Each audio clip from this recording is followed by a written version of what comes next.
Nah, kalau di 2023 nanti memang prospek untuk pertumbuhan akan sedikit relatif melambat untuk Indonesia ya. Kalau bisa 5% aja udah syukur, karena kondisi global memang sedang tidak baik-baik saja, kurang lebih seperti itu.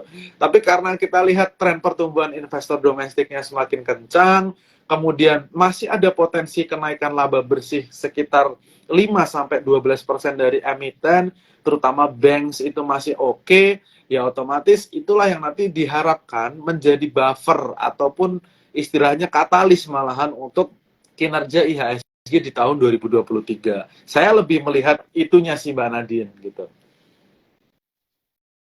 Oke, baik. Sobat investor, kalau ingin bertanya langsung ketik di kolom komentar ya sobat investor. Ini perdagangan terakhir hari ini di tahun 2022 loh. Ayo kita lihat, kita klik nih portofolionya sobat investor.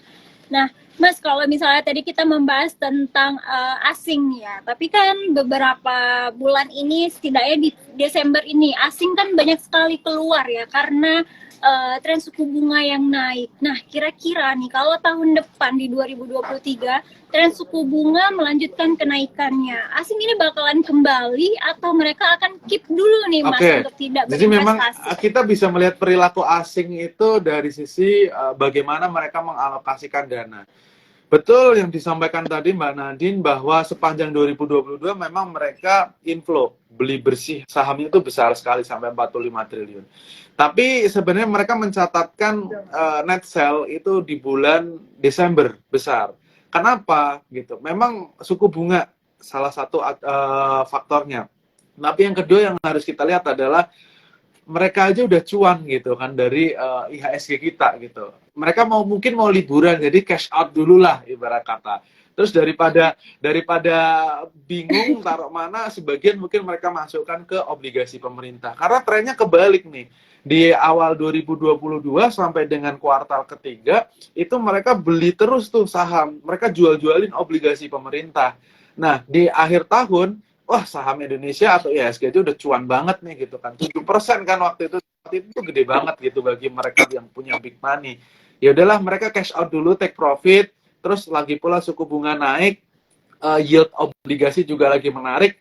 Ya udah, aku cash out sebagian gitu, aku taruh di obligasi dulu lah akhir tahun gitu, sambil nanti nunggu di awal tahun seperti apa gitu. Kalau di 2023 kemungkinan masih akan ada inflow ya, tapi memang di kuartal pertama kemungkinan lebih banyak ke government bond, baru nanti di kuartal selanjutnya kalau memang semua sudah price in, ternyata data-data ekonomi itu lebih baik dari yang diekspektasikan, itu masih akan inflow ke Indonesia ke saham gitu. Karena memang secara tadi yang sudah saya sampaikan gitu, AS mungkin inflasinya akan melambat tapi belum sampai sasaran. Europe masih akan mengalami energy crisis karena harga gas mereka juga masih akan tinggi. Kemudian yang ketiga, Jepang juga karena permintaan global itu melemah, ekspornya turun. China masih zero covid policy-nya nggak certain juga gitu. Nah, Indonesia ini memang jadi salah satu bright spot-nya lah. Sehingga kalau ngelirik mana sih yang pertumbuhannya masih oke, mana sih yang istilahnya valuasinya masih make sense, ya udah Indonesia. Jadi itu potensi besar untuk inflow-nya seperti itu Mbak Nadine. Ya benar, apalagi investor Indonesia ini baru 10 juta ya Mas ya, dibandingkan dengan yang lain Singapura ataupun Wall Street itu sangat sedikit sekali ya Mas. Indonesia bagaimana? Iya memang sedikit tapi pertumbuhannya memang signifikan, itu yang harus kita lihat sih Mbak, itu yang kita apresiasi juga gitu.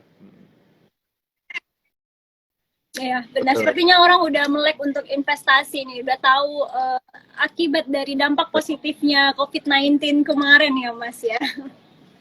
Nah, Mas, untuk tahun 2023 nih, sektor apa aja nih kira-kira yang menjanjikan di tengah pemulihannya ekonomi juga? Jadi kalau menjanjikan ya, kita melihat di 2023 itu sebenarnya stance-nya kita balance saja. Kita coba lebih sedikit defensif ya. Karena memang kita belum tahu outlook pastinya seperti apa, walaupun memang kecenderungannya slightly downside gitu kan untuk Indonesia. Jadi kita main agak aman aja. Pertama, kita lihat big banks earnings-nya bagus banget lah pokoknya, ya kan. Laba BRI itu naik sampai 100%, kemudian BCA 25%, Mandiri dan BNI itu sampai 60-an%. Itu kan berarti kan sebenarnya potensi dividen, ya kan? Jadi kita ngomong jangka pendek dulu aja. Kapan sih mereka bagi dividen? Biasanya itu awal kuartal kedua. Nah, kalau misalnya harganya lagi turun ya serok aja. Orang laba bersihnya lagi bagus, ya kan? Nah, itu jadi potensi yang pertama, itu yang menarik. Kemudian yang kedua, kita masih ngomongin commodity related. Kita masih melihat mining, kita masih lihat coal. Jangan lupa juga gitu, walaupun mengalami penurunan, tapi di tahun 2023 kemungkinan harganya nggak akan anjlok sampai ke level pre-pandemic, terutama untuk batu bara. Sehingga secara kita lihat perusahaannya juga cash flow-nya bagus gitu. Itu kita masih lihat overweight. Cuman untuk beberapa sektor seperti tech gitu kan, kemudian properti konstruksi yang memang sangat sensitif terhadap suku bunga, dalam artian itu negatif, kita stance-nya neutral aja gitu. Neutral kenapa? Kenapa nggak underweight? Karena kita melihat sebenarnya dari sisi saham properti valuasinya juga masih murah. Kemudian saham tech gara-gara koreksinya luar biasa kencang, the valuation looks pretty cheap gitu kan. Jadi kita neutral dulu stance-nya untuk mereka. Nah, kalau misalnya udah clear semuanya, mungkin bisa rotasi. Tapi overall, kita mainnya strateginya rotasi aja dulu. Di kuartal pertama, kita lebih banyak strateginya dividen play aja. Cari yang kira-kira sahamnya earnings-nya bagus, kasih dividen rutin, kita borong. Gitu sih, Mbak. Oke, baik. Udah tahu nih, udah tergambar dengan Iya. saya nih apa aja yang kasih dividen rutin. Soalnya Bagus saya dong sering berarti dapat ya. dividen ini, Mas. Iya. Nah, Mas, banyak juga nih beberapa investor yang memilih saham defensif ya di sektor consumer, seperti kesehatan, non cyclicalnya, telekomunikasi. Nah, bagaimana sih Mas untuk prospeknya di tahun 2023? Apalagi kesehatan ini kemarin kan marak-maraknya pertumbuhannya. Di tahun 2023 ini kelihatannya Kalau bagaimana? misalnya kita lihat defensif tadi ada non cyclicals, kemudian ada telkom, ada healthcare. Nah, kita bahas satu persatu. Kalau non cyclicals memang kita saham-saham yang sifatnya non defensif, saham-saham untuk konsumsi gitu kan. Faktor yang perlu dicermati nih, yang perlu dicermati investor adalah gimana kita memilih saham-saham emiten dari sektor non cyclicals yang tidak terlalu terekspos terhadap foreign denominated debt. Kemudian kita juga melihat perusahaan yang masih bisa bertumbuh. Nah, itu dua faktor utama ya kalau mau defensif, tapi nggak semuanya itu masuk kategori defensif juga gitu kan. Kemudian yang telkom gitu kan, telekomunikasi.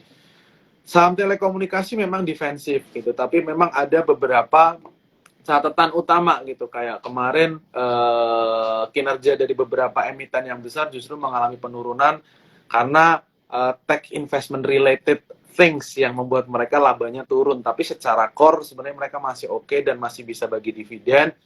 Nah, healthcare ini mungkin yang agak moderation ya. Kita melihat di 2020 itu kan jamnya itu gara-gara COVID. Tapi kalau 2023 COVID story-nya itu sudah mulai bergeser, ditinggalkan, dan kita itu sudah, ya oke lah kita deal dengan COVID sebagai endemi aja gitu. Kita tetap waspada, tapi it doesn't mean bahwa kita harus seperti 2020, 2021, PPKM, dan lain sebagainya. Nah, itu mungkin yang agak moderation, makanya kita juga neutral. Tapi untuk consumer non-cyclical dan juga telkom, kita masih lihat masih ada prospek ke depan gitu. Apalagi untuk consumer non-cyclical, beberapa harga komoditas yang sebagai raw materialsnya seperti gandum, raw inputnya buat mereka, itu udah mulai mengalami penurunan. Jadi hopefully marginnya mereka masih bisa oke lah gitu. Oke, baik. Nah, Mas, untuk tahun depan ini kan 2023 juga mendekati tahun-tahun pemilu ya. Kira-kira ada nggak sih sektor yang keterkaitan dengan hal tersebut? Oke. Kalau ada sektor apa Kalau aja? kita lihat sektor apa yang terkait dengan pemilu, pemilu itu kan identik dengan kampanye. Kampanye itu kan identik dengan konsumsi. Jelas kita lihat sektornya adalah konsumsi gitu kan. Itu yang related. Dan kedua adalah yang namanya kampanye itu kan pasti partai politik ataupun istilahnya para calon kandidat itu kalau mau kampanye itu belanja untuk medianya besar gitu kan. Nah, jadi at least yang sebagai proksi dari proksi dari tahun kampanye itu kita bisa melirik saham-saham sektor consumers dan juga saham-saham yang sifatnya media related gitu kan, seperti apa, karena biaya kampanye kan besar juga gitu kan, itu kan menjadi salah satu sumber pendapatan juga yang bisa ngedrive dari kinerja emiten-emiten media, seperti itu Mbak. Oke, baik. Jadi salah satu konsumsi untuk sektornya, sektor konsumsi ya. Nanti Betul. kita teliti lagi apa itu ya, sobat investor. Nah, terus selain mendekati pemilu, ada juga nih yang booming kendaraan listrik dan EBT. Kalau ini bagaimana nih Mas kendaraan potensinya? listrik dan EBT ya, ini memang sebuah proyek yang ambisius tapi good things ya. Artinya pemerintah sudah mulai berpikir ke arah jangka panjang. Memang untuk jangka pendek yang mau dikasih subsidi 6,5 juta, 80 juta itu ya kita bisa lihat ambisinya besar gitu. Dari sisi fiscal space mungkin atau kemampuan untuk memberikan stimulus relatif terbatas karena memang ada konsolidasi fiskal. Cuman yang perlu kita lihat adalah kalau kendaraan listrik ya, kalau kendaraan listrik itu yang perlu dicermati satu, total cost of ownership-nya. Jadi kalau kita mau beli mobil listrik atau mobil konvensional nih, ya itu kita sebagai konsumen kan ngitung gitu. Bunganya lebih tinggi yang mana, terus kemudian harganya lebih tinggi yang mana, kemudian pajaknya kayak gimana, sampai pada detail maintenance-nya, kemudian juga biaya operasionalnya gitu. Nah, kalau untuk kasusnya motor listrik dulu aja, ini akan jadi game changer memang, tapi di sisi lain beberapa emiten kita harus selektif juga pada beberapa emiten yang punya model bisnis yang lebih menguntungkan atau lebih mudah diadopt gitu, yaitu yang baterainya itu kan ada yang model swap, ada yang model ngecas gitu. Nah, yang model swap ini akan lebih efisien dari waktu, dan kemudian yang emiten-emiten yang pakai model ini kecenderungannya memang lebih diuntungkan. Kemudian kalau EBT, ya kita harus lihat EBT di Indonesia kan potensinya besar, mau air gitu kan, mau geothermal, mau apa, problemsnya selalu sama gitu. Early investmentnya besar gitu kan, dan kalau kita ngomongin EBT, sebenarnya challenge-nya masih dari sisi supply, karena kalau air kan nggak menentu ya debitnya, ketika kemarau lagi dikit gitu kan, ketika musim hujan lagi banjir juga banyak. Nah itu beberapa kondisi yang memang harus masih dicermati. Akan positif untuk jangka panjang, tapi untuk short term kita harus lebih selektif lah, ibarat kata kayak gitu.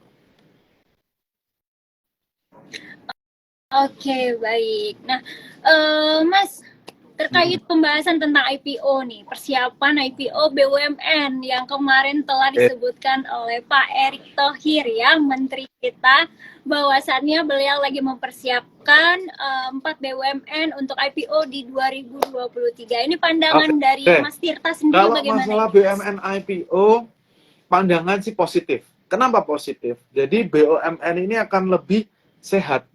Satu, sehat dari sisi pendanaan. Kedua, sehat dari sisi tata kelola. Kalau misalnya sehat dari pendanaan, karena apa? Ya otomatis kan IPO kan raising fund. Mereka dapat pendanaan untuk ekspansi dan lain sebagainya. Jadi secara keuangan masih oke gitu. Tapi kemudian dari sisi tata kelola gitu. Nah, dengan dia dilepas ada partisipasi investor publik, berarti kan perusahaan ini tuh nggak hanya dilihat dari beberapa sudut pandang aja, nggak cuma regulator aja yang mengawasi, tapi investor bahkan retail juga ikut mengawasi. Jadi tata kelolanya harus profesional gitu. Jadi positif sebenarnya ketika ada BUMN yang IPO, dan kita lihat ada beberapa BUMN yang tahun depan katanya pupuk, ada energi juga gitu kan. Memang secara size itu jumbo. Itu pertama challenge-nya di situ.